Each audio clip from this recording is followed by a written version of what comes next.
got both of them, and they dropped, and I climbed down. I just couldn't believe I was the same hunter that had never shot an antler buck. Now I got 4 bucks first year of my life. I shot a lot of does and stuff, but I never shot a buck.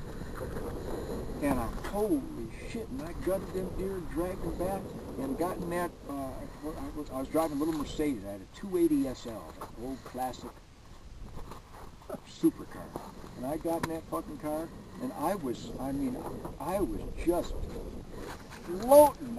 I was just ripped out of excitement. I got that opening day, 2 10-pointers. I got them both mounted. They're both at my shop. In fact, all 4 of them deer I'm talking about are all mounted over here where Mitch and those guys are sleeping. And I made it to Lansing Airport and got on that airplane. I was bloody and all muddy, and I couldn't begin to describe the elation I felt. And I got to Des Moines, and who was opening up? REO Speedwagon was opening up. We were playing the big auditorium, sold out. 1975, the Ted Nugent album was really going berserk, Stranglehold was blowing people's minds. And I got up on that stage, and we started with Just What the Doctor Ordered. And I was so adrenalized that I screamed so loud and so hard that on the opening lick of Just What the Doctor Ordered, I passed out. I blew up and fell right, I blacked out completely. But I remember they were carrying me backstage on a stretcher, and I just come to, and I leaped off that stretcher and ran back up on stage and started the song again. I was so exuberant, just absolutely berserk with excitement. And we played the whole concert. And then that was the day I realized, never again will I do a concert on opening day of deer season. Never again. In fact, I said, opening day bullshit. How about the first 5 days? And that was the year, 75, I said I'd never miss an opening day or rush it. I'd never rush it ever again. Now, 76, I decided to take off 10 days for the rut, which drove my management berserk. I'm talking millions of dollars on a week.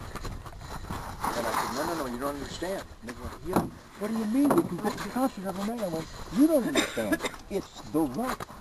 77, I said, I need to take the last week of October and the whole month of November. My management they didn't register. They couldn't understand. But I refused to ever rush and diminish. I should have hugged those deer, and I should have stayed there and exalted and worked on my deer and just took pictures and then come back out and shoot some more.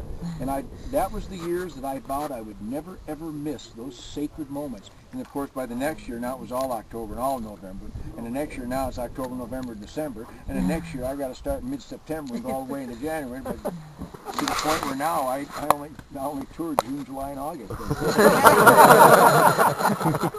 So was your wife impressed when you left the 2 bloody deer there and jumped in the No, my wife was all used to that shit by then, But she knew how excited I was, She was a sweetheart.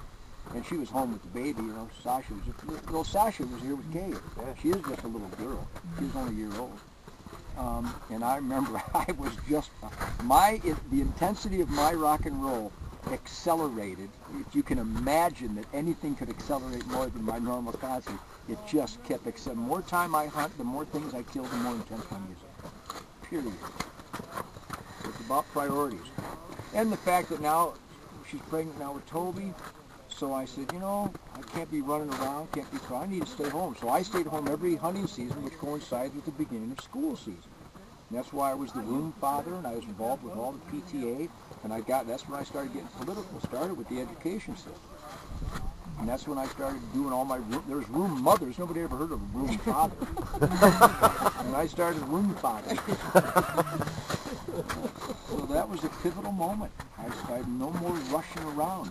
And anybody who can't take off the rut, their priorities suck. Your priorities are skewed. You're missing the point of life. Especially if you love to hunt. You can't possibly not hunt the whole rut. Who doesn't have 10 days in their life they can control and do the things that they have to do? And I had to do that. And God, it was ice. And I've never regretted a minute of it. What I regret, I don't even regret all the years that I didn't take off the hunt, because those were formative years in your youth when you're learning how to weld.